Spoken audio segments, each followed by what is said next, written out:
I want to welcome everybody to today's development forum.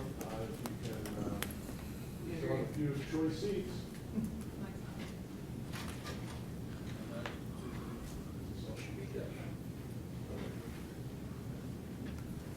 For those of you who didn't hear that, I want to welcome everybody to today's development forum. My name is Bill Fyander, Planning Director for the city.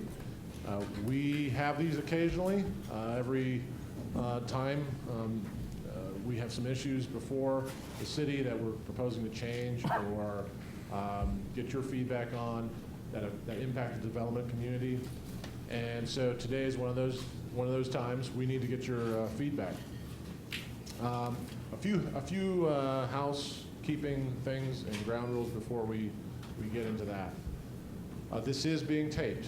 It's not live, but it is being recorded. So we're going to ask if there's any comments, questions. We need to get them on the microphone. We also have the podium for those that want to come up and speak. It's probably easier to come up to the podium. We will be taking notes throughout recording your comments.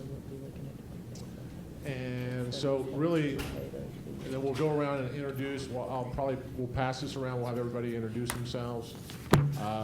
Before I do that, I just want to lay the ground rules or groundwork here for why we're here. Like I said, we do this every now and then when we have issues that come up that affect the development community, policies or regulations the city is looking at changing or trying to assess. And that's one of these times. Today, we're going to just couple items on special assessments. Many of you have seen in the news accounts and at council last couple of times, there's been discussion on the Lawrence Bay and Bear Lake assessment issues and benefit district issues. We're not here to discuss and figure that out, at least those particular ones. What we are here to do is figure out the policy moving forward. So while you could relate to some of your comments to that, we're not necessarily here to figure out that solution. We want to know the next solution, the next policy. And the crux of the matter is really so that the city is not exposed to as great a risk as we are in those two situations right now. I don't know how much we need to go into that, so I'll just leave it at that. If there's any further background that needs to be given, just you can ask Brandon or myself to help explain more, because I don't think we're going to touch on that too much. So anyway, so welcome. I'm going to do this. I'm going to start with Henry, and if you could just tell us who you are, and pass the mic. Henry McClure, and that whole epistle about it being taped is so I make sure I watch my language. My name is Tim Rencher. I'm a reporter for the Topeka Capital Journal covering this. Rick Schmidt with Schmidt Beck and Boyd Engineering. Lloyd McMillan with FNL Enterprises. Jeff Hunt, City of Topeka Engineering, Public Works. Jennifer Harrell, Public Works Engineering. Mike Hall, Planning, City of Topeka. Jonathan Shum, City Council, District 4. Elaine Schwartz, District 7, City Council. I'm Allie Van Dyke, Media Relations for the city.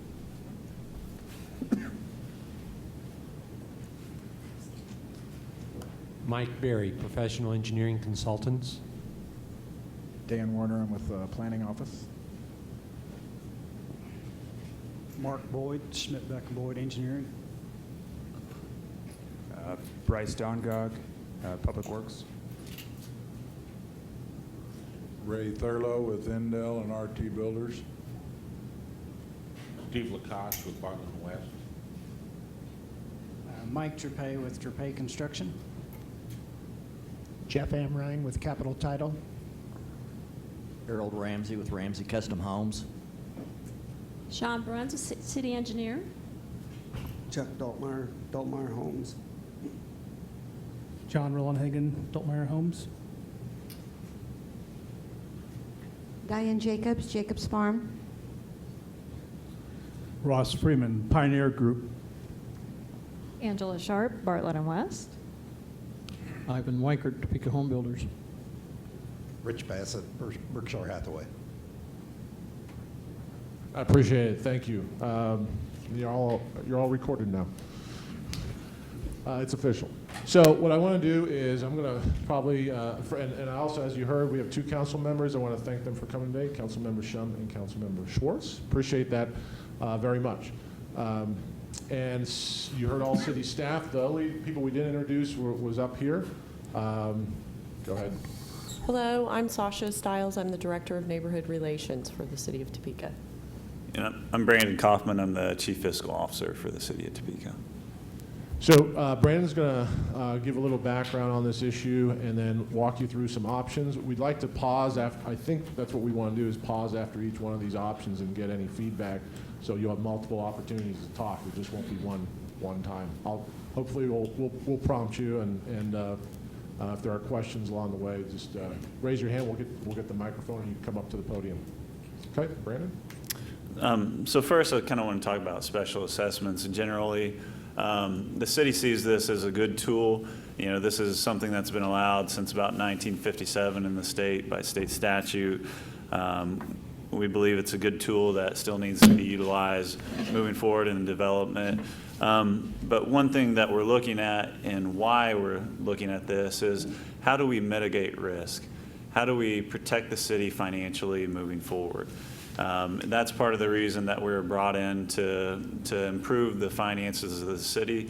And this is just one area that we see that we have a potential risk moving forward that we need to correct the policy to try to mitigate that. So really, to me, it's almost a tale of 2 times. I'm sure all of you in the development community with the Great Recession were greatly impacted. We too have been impacted by that, and we can see it in our special assessment collections. So you can see the graph behind you. The blue line is the debt payments that we have on special assessments, and the red line is the special assessments that are collected. So under the way that the policy currently operates, the city is functionally acting like a bank, but in fact we have no collateral, so that we're taking on all the risk, and the fact that, you know, we have to continue making those bond payments no matter if we collect any specials or not. So over the past, you know, from 2004 to 2008, it wasn't really an issue for the city. We were collecting, you know, maybe we were collecting approximately 97% of what was levied compared to the debt payments. So over those years, we only supported about $169,000 through general property taxes. Starting in 2009 to 2014, you know, that's what I'm saying, the tale of two different times. After 2009, moving forward, we collected approximately, on average, 83% of the debt payments, revenue to make those debt payments. So over that time period, the general tax dollars have supported special assessment benefit districts by approximately $2 million. So, you know, that's about 0.33 mil a year that we're levying to pay for those special benefit districts. You know, in theory, those are supposed to be paid 100% by the properties within those development districts. So that's really some of the emphasis for, you know, why we're looking at this and why we want to, moving forward, develop a new policy to mitigate any risk of the city, basically through different tools that we see utilized across the state. So really, today is the opportunity to, you know, present some of those things, listen to you all, and then get your feedback, and also for you, if you have any other options that you'd like to talk about that we could also discuss. So kind of the process moving forward that we were envisioning was, you know, getting the information feedback today, and then after this, taking a policy or starting to work on a policy, developing a policy for how we could utilize some of the tools that we're talking about today. Once that policy is developed, we'd like to take it to the Policy and Finance Committee, which is a committee of the governing body comprised of 3 members. So we'd take it to that Policy and Finance Committee, which at that time there'd also be more time for public feedback and information through that process.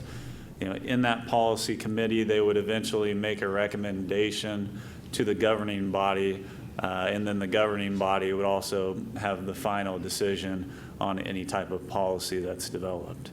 And at those meetings too, there would also be more time for feedback from the public and the development community. So with that, I kind of want to pause right there and open it up for comments, questions before we start to get into some of the different tools that we want to discuss.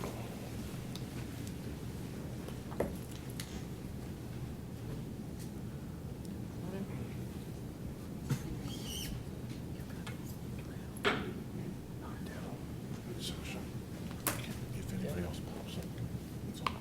It's on. Yeah, it's on. My name is Ross Freeman. I'm with Pioneer Group. We have probably $100 million worth of developments across the city of Topeka, but we've never asked for any special assessments. We've never asked for the city to bear any financial responsibility for what we're doing.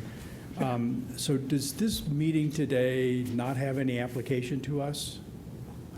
Mr. Freeman, that's correct. Yes, sir. If you're not coming and asking for any type of special assessment benefit districts, then that really doesn't have any application Okay. to your business. Yeah. All right. Thank you very much. Anybody else before we get into the options? Okay.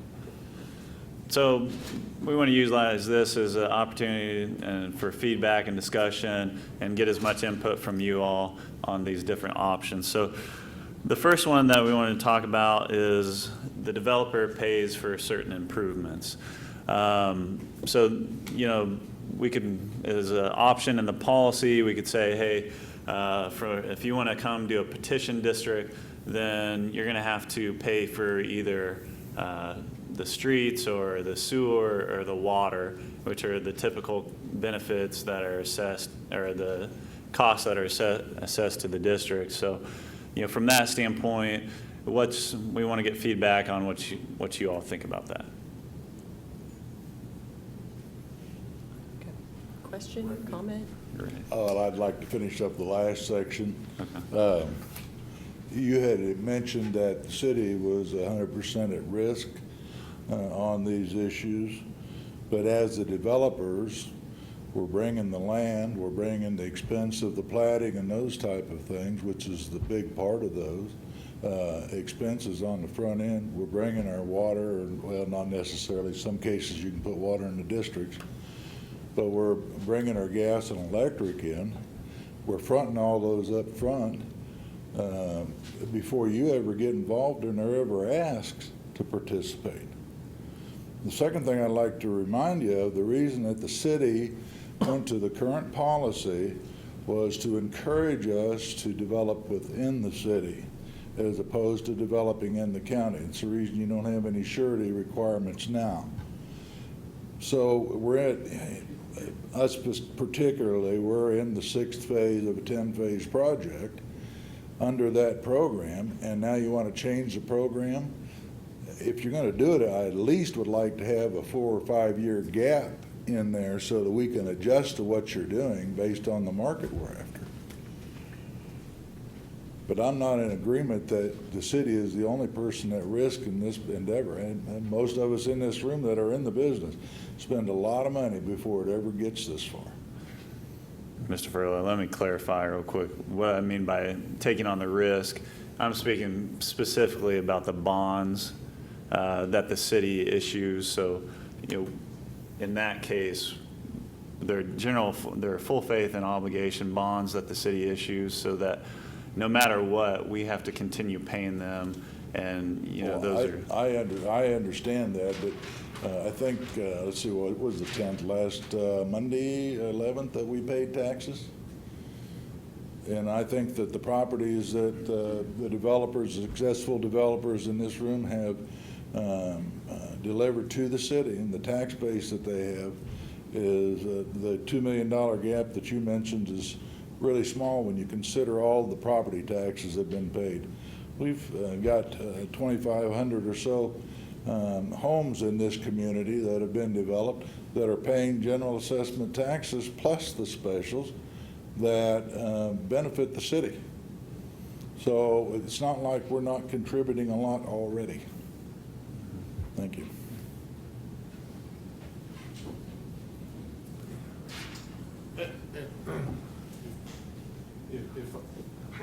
Don't worry, I'm not going to swear. No. Here we go. If I may, so that's sort of I took that as a general comment. We're writing these down. Just kind of preface your comments. This is an idea that would still go back to the first one. So does that mean the city would then entertain a hybrid where the developer is willing to go ahead and sign on and underwrite the bond along with you, if you would be willing to look at it more like a TIF district? So there's no assessments on the real estate, and then we just take the current value of the ground and how much tax you're working on now, and then use, so long as the developer is got its full faith and credit behind it too, AAA credit, and then that way we just pay off the bond exactly like a TIF district. So think on that.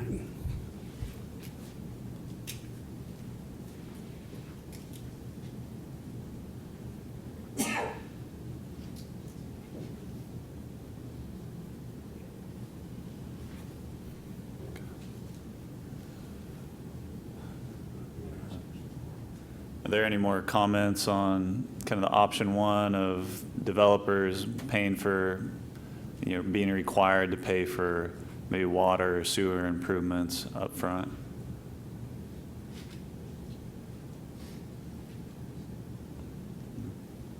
Okay. Okay, and we can move on to the second one. Another issue that we wanted to raise for discussion was maybe requiring some type of percentage of project cost. So instead of saying specifically, you got to pay for water and sewer up front, maybe we just say you have to put down 30% of the estimated project costs up front. So that's kind of the second option that we'd like to get feedback on.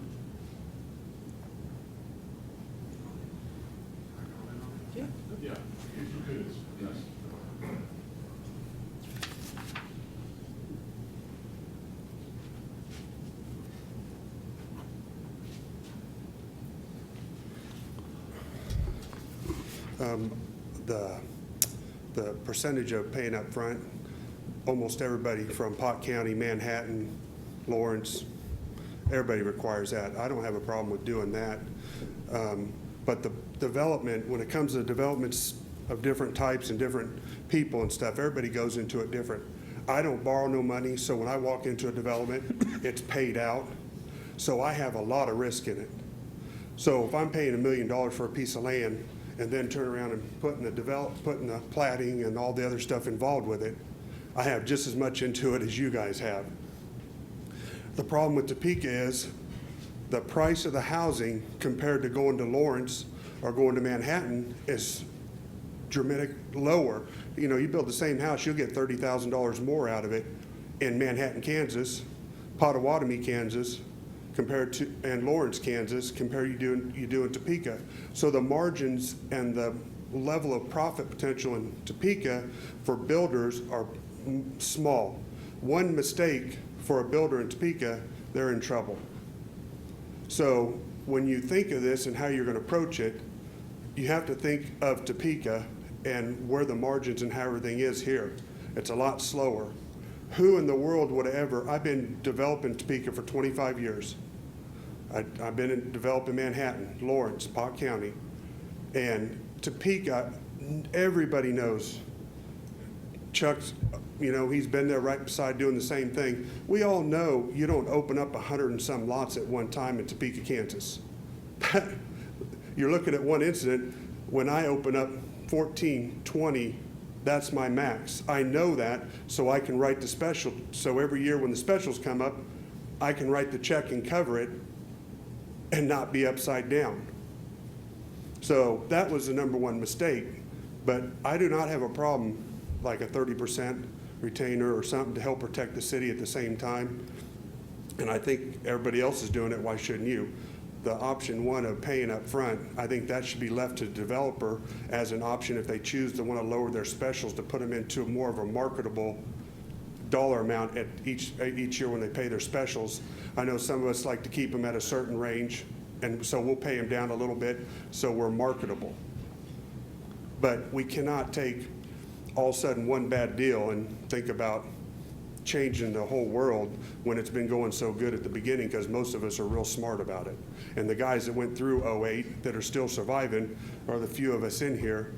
We're the ones that understood what to do and how to do it, and that's why we're still standing. That's all. Floyd? Yes, sir. Can you, for the benefit, you had mentioned a 30%. Can you talk about how that compares to what you see other places? Most of them is about a 30 to 35%. The only exception to that is Pot County. Pot County, Manhattan does it the way you guys do it now. Pot County does it at a higher percentage.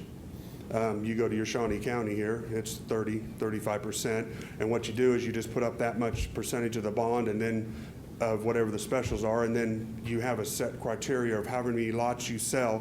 You have it set to where when you sell X amount, then you get your bond back. And the bond can be either a cash bond by the developer or it can be a letter of credit from the bank, however they choose to do it. And then when you sell your percentage, which most of them are around 35 to 40% sell of the lots to a different entity, people besides the person that's developing it, then they release it at that point. Okay?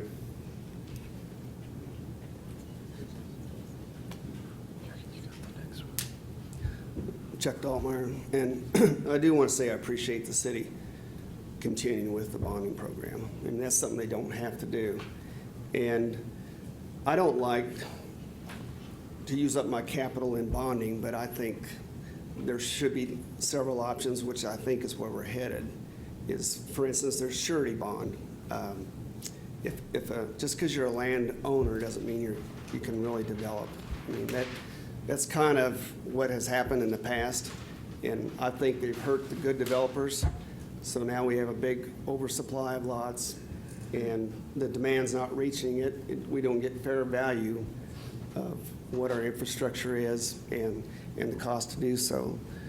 So I believe if you're starting out and you can get a surety bond, and the county has a set of rules set up that would be real easy just to go down it, where you can either offer a CD, cash 20%, or a 30% letter of credit. And all this does tie up some of your capital. And for those that have been in it, I like the option of having invested in the area. And if that means just like I go into a bank, I think the city is in the business of loaning money, so they need to be a little more responsible on what conditions they're issuing these bonds at. On the commercial side, when I go to borrow money, it's 30% down, and either I think that could be offered up as to, you're going to need a title, I think, for the land and show that everything's not leveraged. And that's where we went wrong on this last deal, is everything was leveraged. So I think you need to bring to the city, a financial statement, title for the land that you're proposing, and in that way, for those, I prefer to put more. We usually pay for the sewer and pay for the water. Of course, Westar would pay for it too, and that usually ends up having about 30% into those lots. So the city is at less risk. So I do not want to do both and have to offer a surety bond too. So that way, I don't use up all the capital. Yeah, I've got a question for you. Thank you for your comments. Sorry, guys. I have one of those bad voices that are tough to hear even when I'm on a mic. So when you're talking about the developer providing a financial statement and the city ensuring that the land isn't mortgaged, completely covered in mortgage, do you have in your mind like an idea of what percentage would be acceptable? That's a brand new one that we haven't even heard or talked about, at least at the staff level, and that's interesting. Yeah. What's acceptable? I mean, that is something we could definitely talk to the professional lenders and see what their threshold is. When you go to buy a house, if you don't have 20% down, you got to get an insuring fee, which is a surety bond. Mm-hmm. So I think my opinion is, when I do commercial issues, you need 30% down. So if I got $1 million project and I want to escape the surety bond, I need to have that $300,000 invested, which, if you start about 30 lots, you're going to have about $1 million.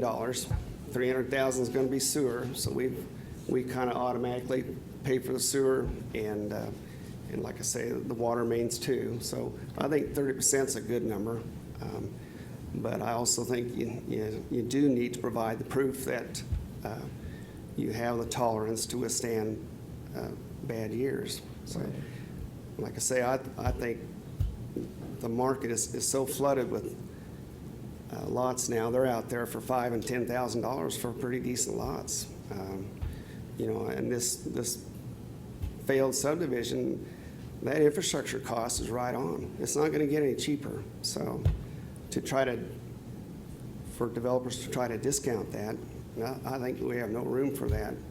And another thing I wanted to say is that we brought up an option of interest rates. The city doesn't necessarily have to provide the same rate that they sell the bond at, but that's the intentions of that was to charge more.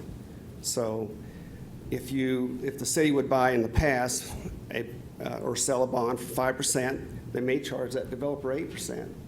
And when interest rates were at 14%, you could help finance your customer at a lower rate. And that also would provide some squeeze room for the city if there's not 100% payment of their bonds. And they came off of that where they charged more to be more competitive with the county. I'd like to stay there, but I just don't want to say to other developers, we're going to buy a 3.3% bond, but only charge you 1%. And I don't think that was the intent of the city's rule, that they do not have to charge the same amount of percentage that they sold the bond at.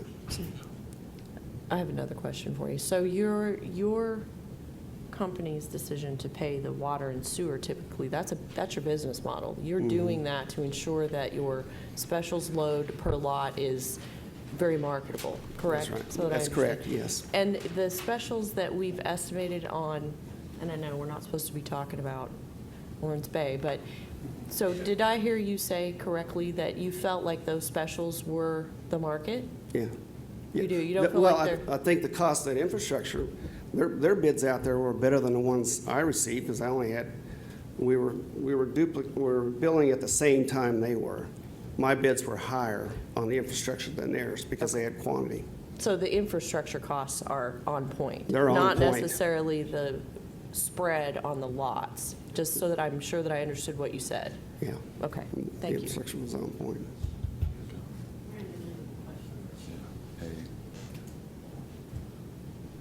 Is this on? Yes. Thank you, Chuck. Mike, live. Thanks for being here.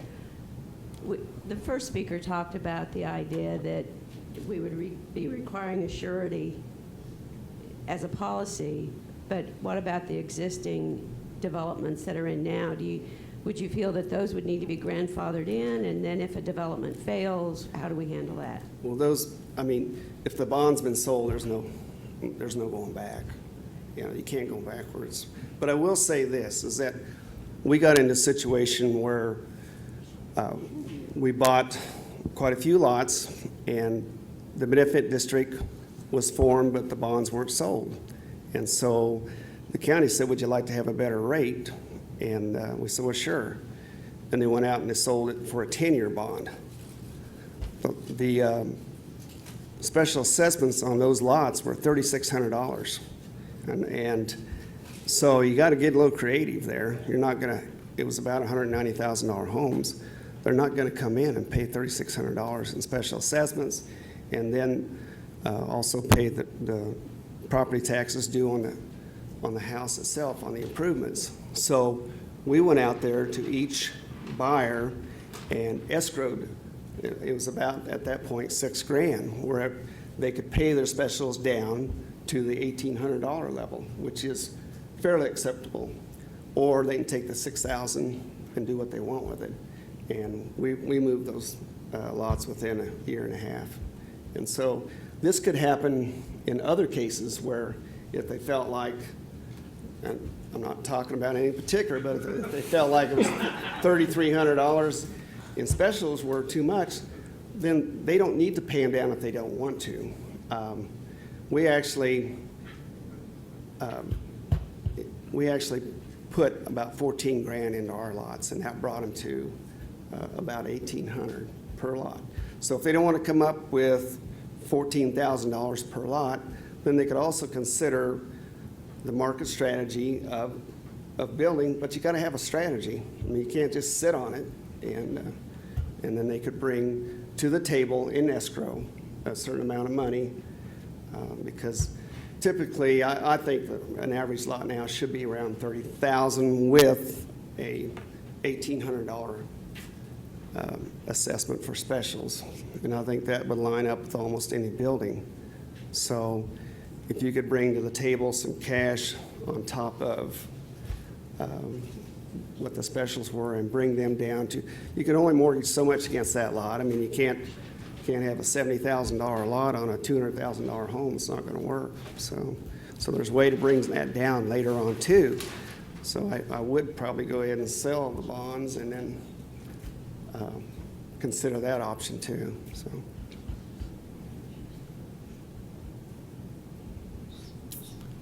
That's all I have. So. Thank you, Chuck. Sasha, you want to go to the next one? Sure. Well, you guys' comments are really timely, or good timing. The next portion of the policy discussion that we'd like to talk about are financial sureties. Some of you have already touched on, you're familiar with what other places are doing, and that's what we've done, is gone out and look at what other cities are doing in terms of requiring financial sureties as you would submit them basically when you submit your petitions for improvements. They vary from community to community, and the thing that varies most, at least in my opinion, is the percentage that's required. Some smaller places are requiring 50% of the preliminary estimates in a financial surety, whether that be cash, an escrow account, a cashier's check, a letter of credit. Those are the I think most common form of sureties, at least in my experience, is letters of credit. Corporate completion bonds or a surety bond are the methods of financial surety that we've seen. And again, what seems to be the big difference from community to community is the percentage that's required down and the length of time that you must commit that letter of credit. You were talking about, I don't know if it was Lawrence or Manhattan, but somebody that you are dealing with ratchets down the percentage of that surety based on your percentage of the lots that you. Yeah, what happens is. Well, yeah, Mike. It's on? First of all, when they're doing the letter of credit, whatever percentage they use, we put up, and the letter of credit, if you use letter of credit or whatever, has to be non-expiring. Yes. So it's good, it rolls over.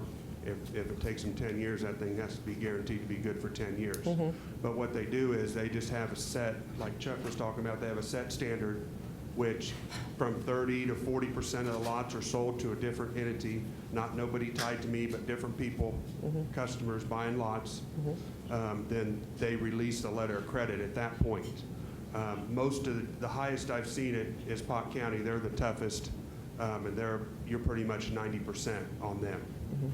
And that's the worst. Most of them are 30 to 40% is where it's at, which I think is fair enough, because it, number one, helps it takes the developer make sure the thing's gonna take off, because if you can get that many going, it's gonna take off and it's gonna start rolling.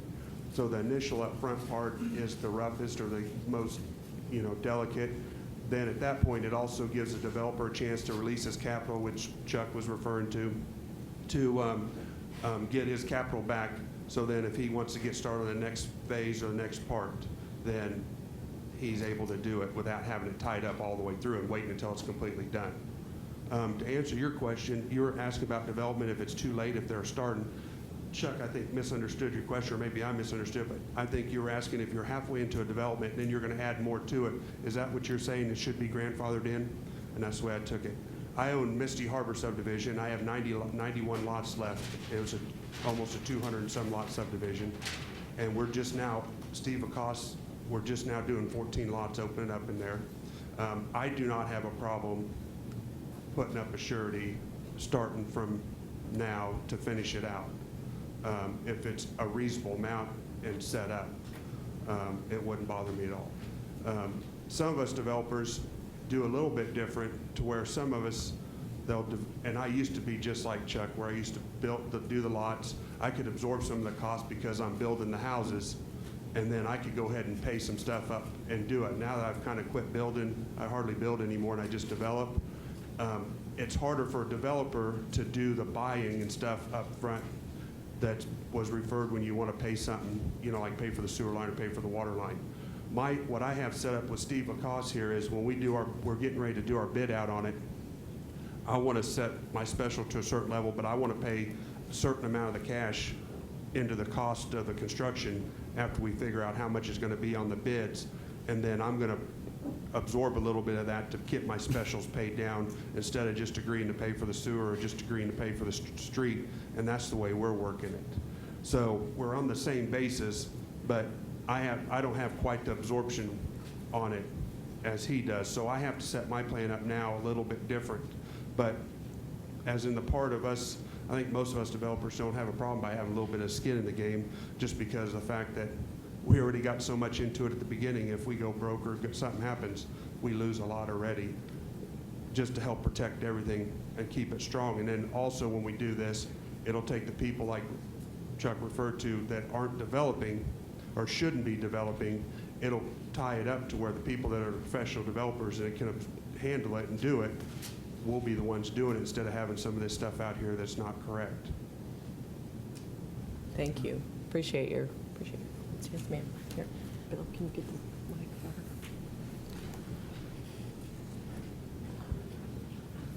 her? Councilmember Schwartz is. Since Floyd could build in his hair will probably stay that color, not turn like mine. Where's this from? Here are the reasons to release this bond. Yeah, I've got, yeah. Well, this one came from Andover, but similar structure. Yeah, but thank you. I'd like to ask if any of the developers, and I know we're hearing from them, but if you have a problem of requiring a surety bond or the letter of credit on existing developments that you've got going on now. And this would not be special treatment, but it would, because if the council passes some kind of policy that changes what we're doing now, is it going to affect those that are already in development stage and have, gotten the specials? So I'd like to hear from the developers in the room. And I know you'll have an opportunity on June 9th to also come to the council meetings. But if there's anyone that has a problem with that, I'd really like, I think Jonathan and I both would like to hear that now.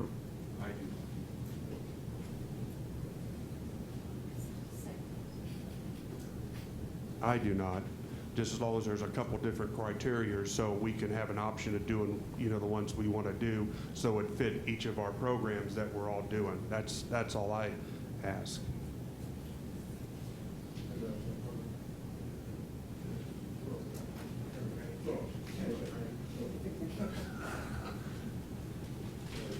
Do I understand correctly, you're talking about future phases or phases that already have the infrastructure built? Phases that are already in. Very typical developers here. That we would require them to do the same as a new developer coming on board. That would be a little difficult for what we do. We primarily build entry level and are on a continuous marketing scheme. But future phases, as long as we have some adjustment period between now and then. Here again, we're working with Bartlett and West. We've got a phase now that they're working on final estimates on for a benefit district. It's a little bit late in the game for this phase, but for the next phase to come up with letters of credit and then having a release point in the 35 or 40% wouldn't be an option. It's just a little bit hard to change from where we are today and come up with a new plan tomorrow. It takes us about 3 years from the time we start planning until we're in the dirt, just to get all the things done and make sure we hit the right market and all the criteria that are there. So trying to change the surety requirements in a shorter period of time than it takes us to actually get it in the ground makes it somewhat cumbersome.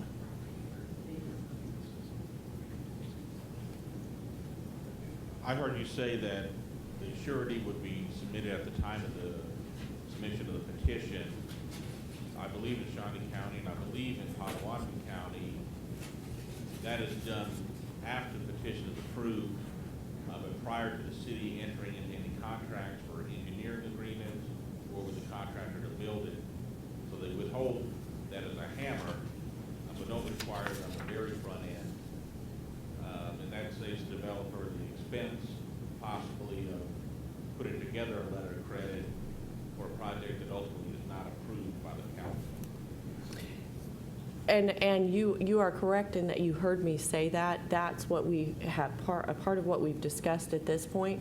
The only thing that would concern me in your scenario, which I completely understand what you're saying in terms of the cost up front, but we do sometimes find ourselves, unfortunately, in situations where a project started and there were engineering costs and fees that were accumulated against it, and then it stops before it goes all the way to a plat and that, you know, really rolling into development. And so the theory behind that a little sooner is then we have, again, a financial surety that ensures that bills related to the development would get paid. But at this point, we're only discussing options. There's no, that's what, you know, we're just discussing options and the ways that other communities are creating these policies. So, but I appreciate what you're saying. I understand that those letters of credit are not free.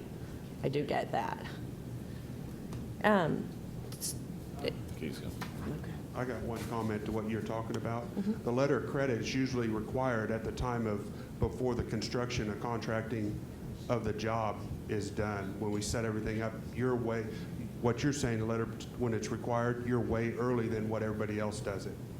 So. That very well could be. Yeah. We do it, everybody is at the point of getting the job. When you do the construction, you're doing the bid right there. At that point, that's when we're required to do it. We go that far into it. And that's everybody on all the letter credits I deal with, that's where they're at. I can answer all of that.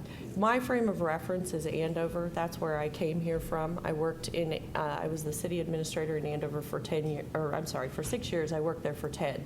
So I'm familiar, much more familiar with South Central Kansas and what their policies were. Our requirement in Andover was absolutely that, and we're kind of getting off in the weeds, so I'll be real brief. When the plat, the petitions, the letters of credit, and the developer's agreement were all required as a package there.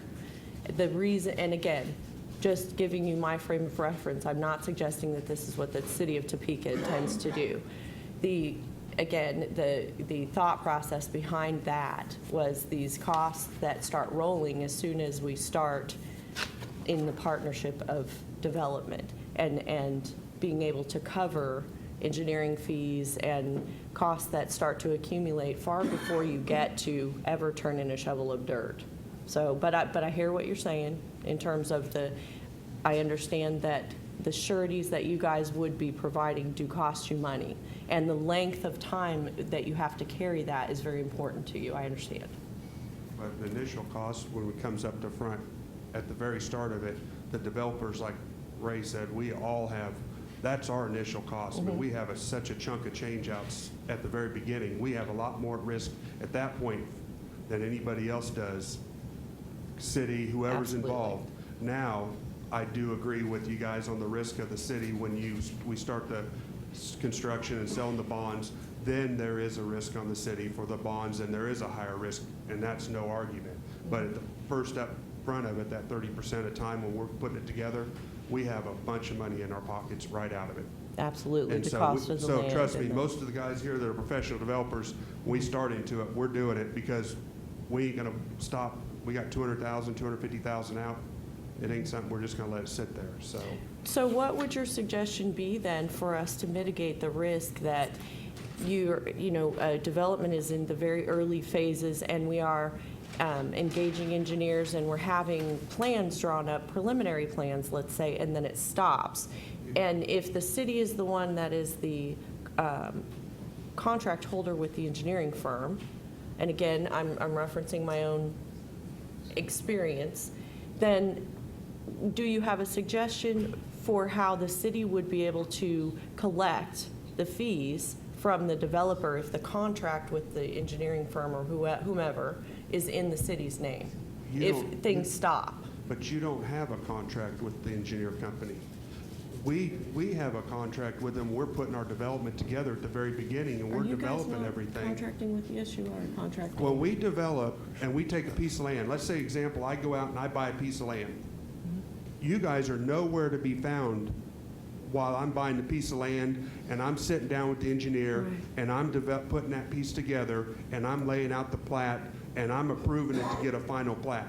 When it goes to that point and all that, that's all on us. We pay for that up front.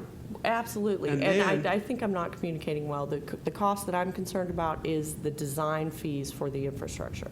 And that's when the letter of credit and the bond is being Okay. sold at that time, because that's So- all wrapped up into your bond. I'm And just not doing a good job expressing Yeah, what I'm that's- thinking. Yeah, but see, we got that initial all up front, where Mm-hmm. you guys, you end up getting a plat from Bartlett West or whoever you get it from, and then you put your 2 cents by the time, then we gotta go and blah, blah, in time before we get it Mm-hmm. finalized to record.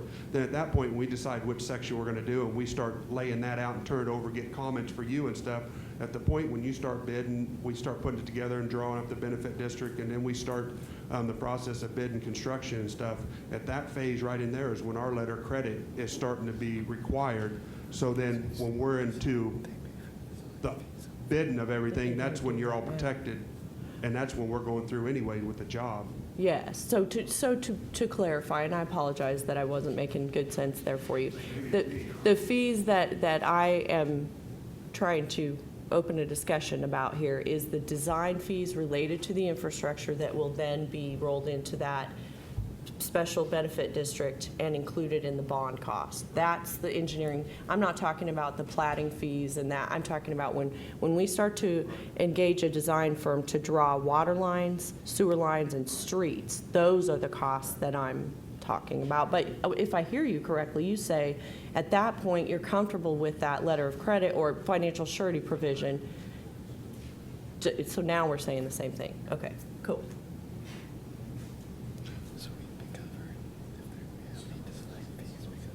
Because we have the developers agreement, you won't find yourself. One more. in a like situation. But we agree, I mean. In the county, the way that it works and the way it used to work in the city, after the project had been approved and after the contracts were ready to be issued for the engineering work, before those were finalized, we had to supply our letters of credit. So your engineering money that you're entering into a contract for with Bartlett West or whoever the firm may be, they are covered under that letter of credit that we issue to move that process forward. Mhm. Yes, we agree. I just wasn't being very clear earlier. And so we're clear, did you want to comment on, or is that you, does the city not require the letter of credit prior to going into engineering? Do you know? Right. So today, the city does not do that? Okay. So I guess the last thing then, just to touch on, which you guys have already kind of referenced and have talked about, is the percentage that's required and how it gets released. And what staff has discussed on that particular piece of a policy would be exactly what you're saying when there is a certificate of occupancy, or it's no longer in you developer's name, whatever percentage, and we could develop that to fit the community. You know, whether it's in my old frame of reference, you hit percentages that we released a portion of the letter of credit until you got down to zero over time, and it was tied to certificates of occupancy. But lot counts would also work. If you sell lots, then you are no longer responsible. The certificate of occupancy, it being hinged on that, is the philosophy behind that is that then there's an asset on the land that is a stronger guarantee that those specials would get paid by property owner Adams, or even the developer if you held it with a house on it. Say you had a, what do you call them? Spec house. So that's the philosophy behind the certificate of occupancy being the total that we're counting. But it could be lots, who owns them. If the developer sold, 50% of the lots that were included in the original benefit district, then it could hinge or ratchet down like that. But that is what we've discussed, is tying the dollar amount required by the financial surety to the percentage of sales or development in the addition. So. If you do a letter of credit.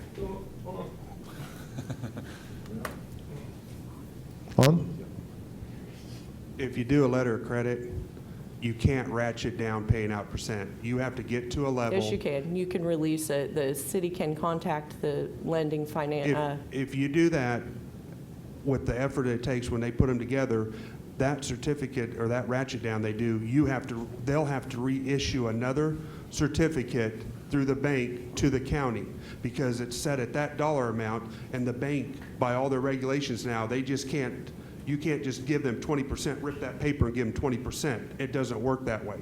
So when you do a certificate like that, you got to get to a certain amount, whatever we would agree to, or whatever you guys, and then it has to be released. You can actually release it down in increments. I know that from having done it in the past. But that in the weeds detail is not the point of this discussion today. Just whether or not, what does the development community think about how would the financial surety get released? Because the city's interest, again, is we understand the investment that you all bring to the community and the value. We totally get that. But at the end of the day, the city's biggest point of interest in this discussion is that we do not find ourselves using mill levy dollars to pay bond payments on properties that have a benefit district because they specifically benefited. It's a different conversation when we talk about paying for arterial streets with mill levy dollars or things like that. But when it's in a neighborhood that they are the benefiting property owners, it's bad business and bad management for us to find ourselves having to use mill levy dollars to make those bond payments. So that's where we're trying to get, is what's the solution to that one? The solution is small development. That's the solution. So that how pretty would much cuts that out of the picture room instead of feel 100, about 200 lots open up at one time. That's the thing. We're not even talking about, developers don't just bring tax to the table. They bring sales tax. They bring jobs to the table. It's dynamic, what the construction does for the city of Topeka, which that's what's lacking here. That's what's lacking in Topeka, is not the point. It's our jobs and it's our development. That's where the money's at. That's what 50% of people live here make their living off of, if not more. So if you want to hand tie it and we get so dramatic and so tight, and because the city may have one bad deal, which if we want to go talk about this, I could bring up stuff that you guys weren't even here, that we were here when it was going on, and a lot of it falls back to your guys' direction, but you guys weren't here. So we won't bring that up, but I could sit down at a table anytime and we can bring up where it went wrong. We were fine until then. Even in '08, when things slowed down, there were still a lot of us selling houses and stuff. We weren't selling $500,000 houses, but we were selling affordable, what Topeka markets here, what Chuck builds, what Ray builds, what I build. That's why we're here. We're building affordable housing. So how would the development community in Topeka feel about the city limiting or controlling the number of platted lots that are in the market? That's an interesting point that you bring up. When you can't, you just can't open up 200 lots. When I heard this was all going on, okay, take the picture of an ostrich in a cartoon where he dug his head in the sand. That was me. Call me ostrich number 3. When I heard that, I put my head in the sand and shook my head and said, oh my God, it's going to be nothing but bad news.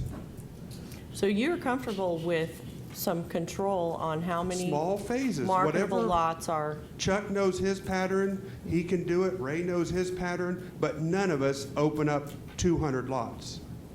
None of us have done that. So do you think that should be a mechanism of the market and the development That's community? our market in Topeka. Or yes. do you think that the city should be involved in controlling those counts? Well, you can ask the engineers, because Steve and Angela and all them deal with it. You know, they've been here for years and they've been dealing with this, and they've always kind of they haven't always like sued, but it's been a lot of times where they're like pulled things back, you know, until whatever happened out there.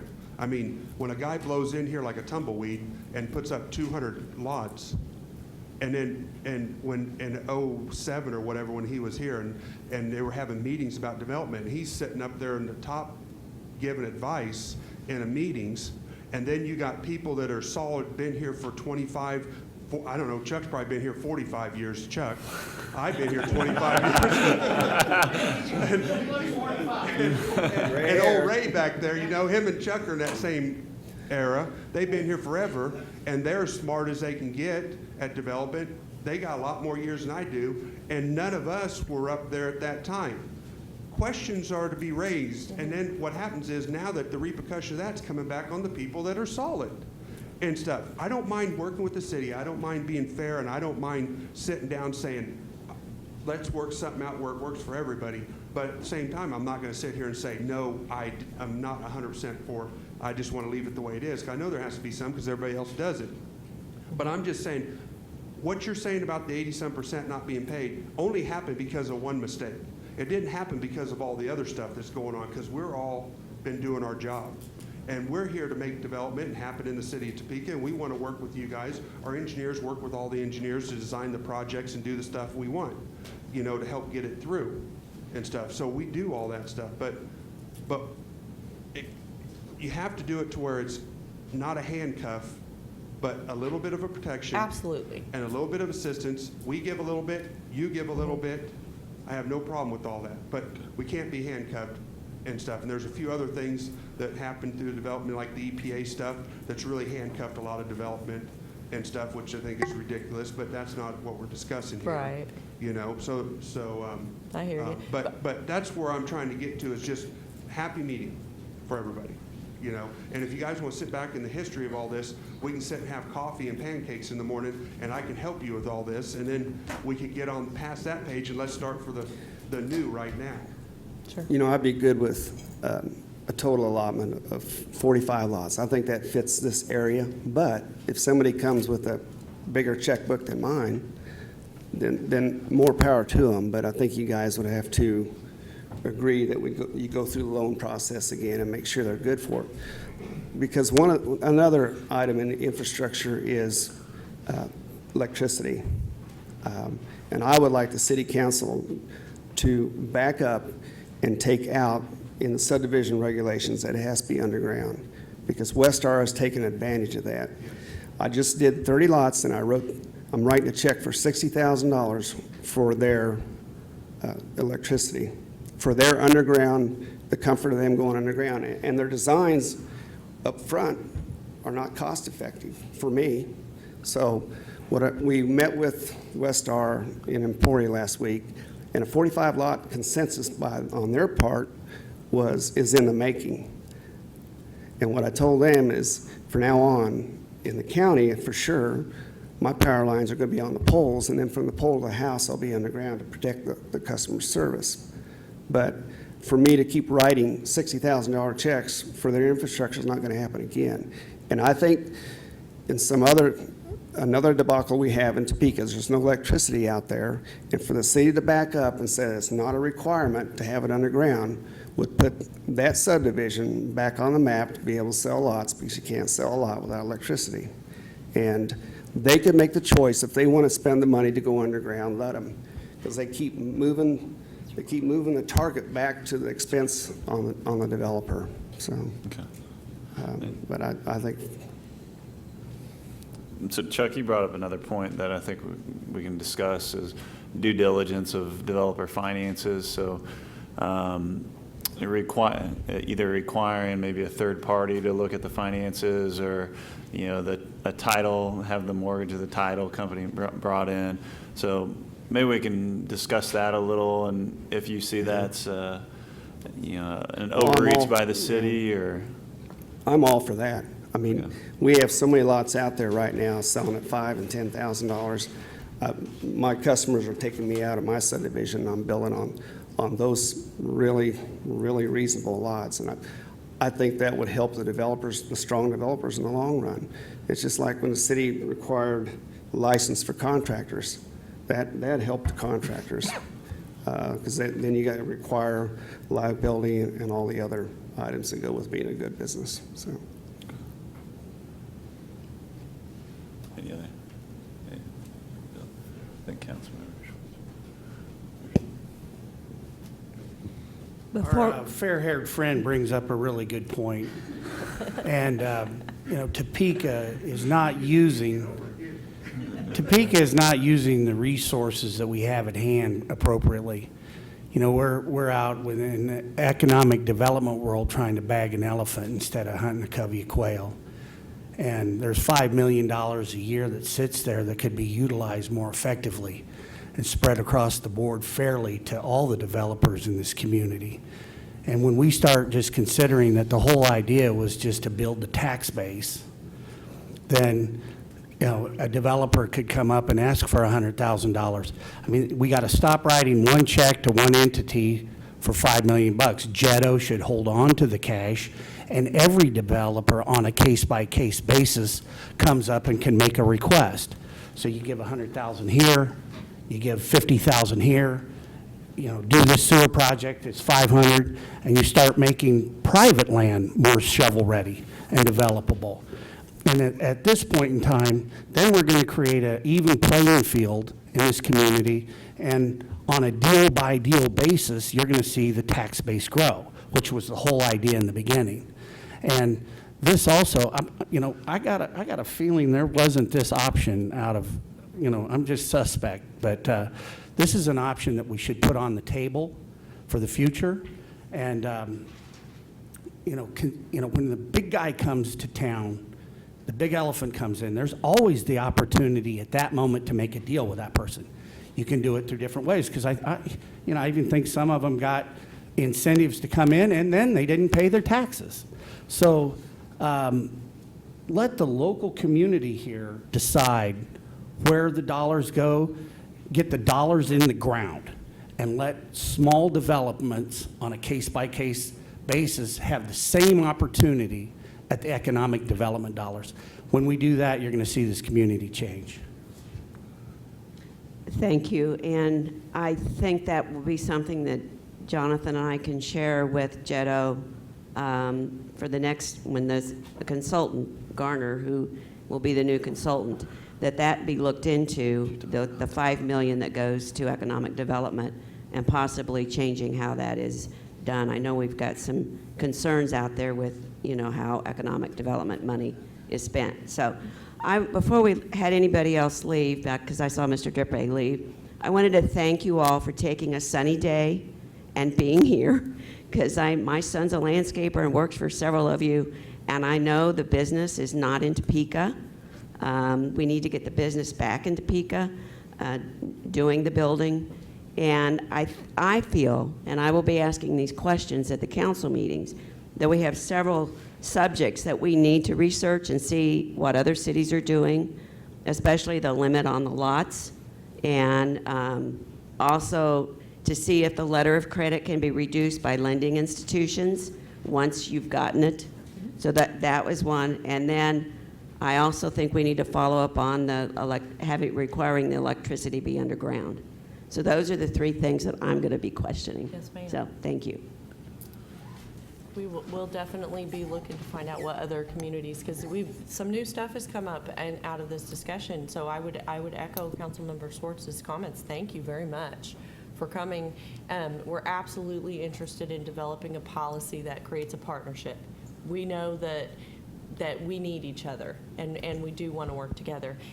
The last thing that Brandon's asked me to talk really briefly about, so I'm going to try really hard to be brief, is developers agreements.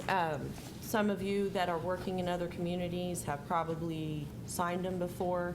They're typically a part of that process where you're going to submit your petitions and your financial sureties. The developers agreement is just and I can give you an example from where I came from, if you'd like to read it, that it's just the in writing agreement of developer will do this, such as I'll keep my lots mowed to 18 inches or whatever the city requires.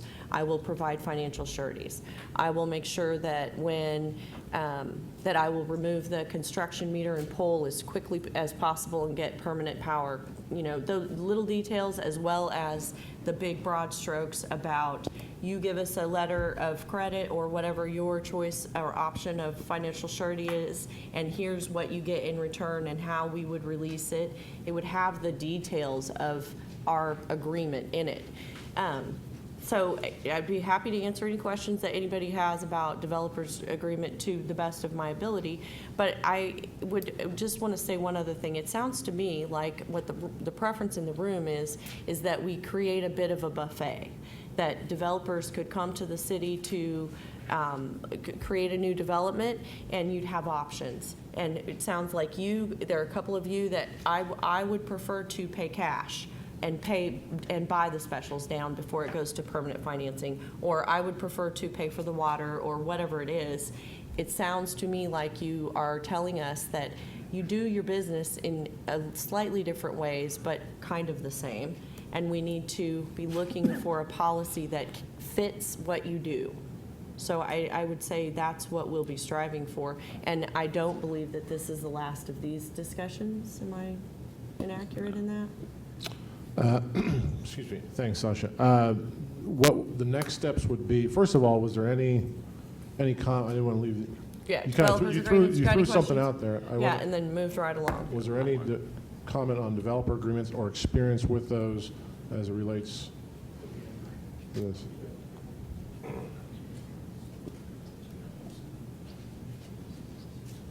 Ivan Weichert, Topeka Home Builders Association. I didn't want to have you close the meeting before I wanted to go back to a very early statement that I believe you made. Two premises that I'd like you to keep open minds on that may or may not be true. One is that the city is totally at risk in that gap. It's being paid. It's not the way you wanted to pay for it, but it's being paid. Secondly, that you have no collateral. You do have collateral. All those infrastructure investments become property of the city of Topeka, and you count them as assets eventually. So those two items should not be counted as a premise that you're totally at risk and you have no collateral, because they will be developed. People along the way who buy those lots en masse are going to take hits because it didn't work out very well, but it eventually will become a vital part of the city. Lastly, I just have a question, and maybe it applies to what you said. Are there other meetings? You mentioned the date of June 9th when this goes to the city council. Oh, yeah. Yeah, we can clarify that. So June 9th, there's a public hearing, and that public hearing is specifically related to Lawrence Bay and the application of those special assessments on the property. So I think that was the reference to the June 9th. Okay, because it sounds like you're collecting options here, but if you've got a date of June 9th, something's on the agenda, and these options may or may not be part of that. So thank you.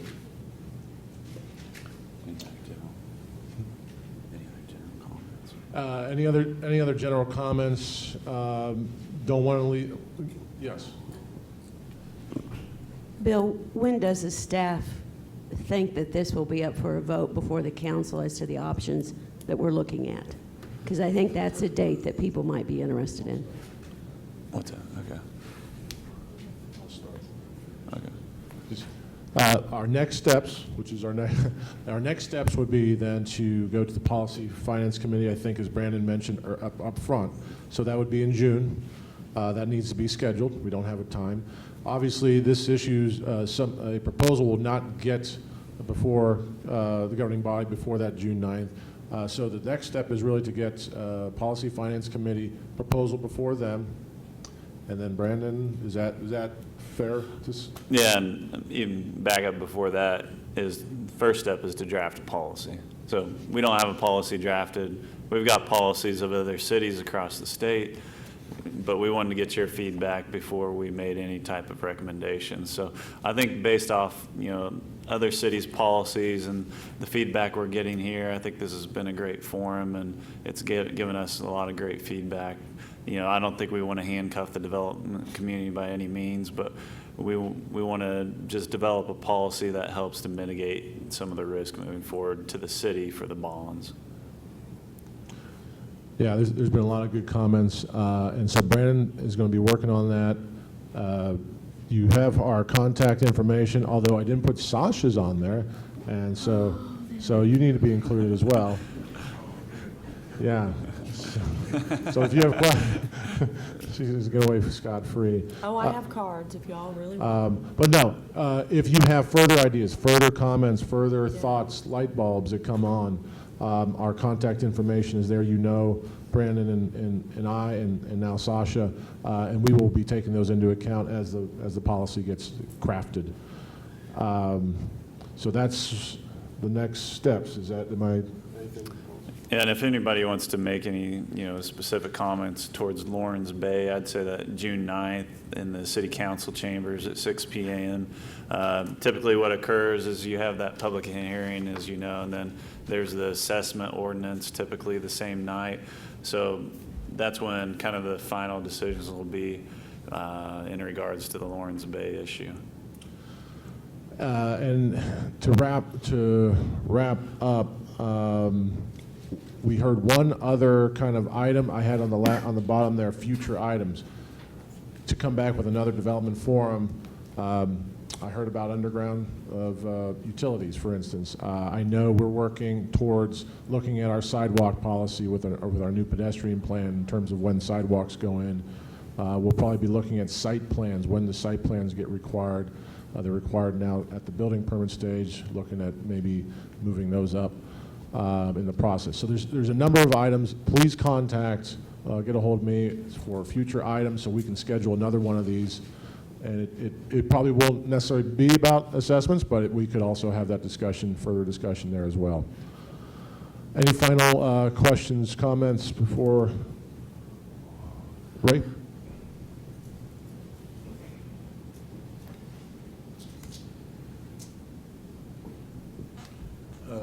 I believe that the policy that you had in place prior to this current policy mirrored the county's pretty closely as far as surety requirements and when it was released.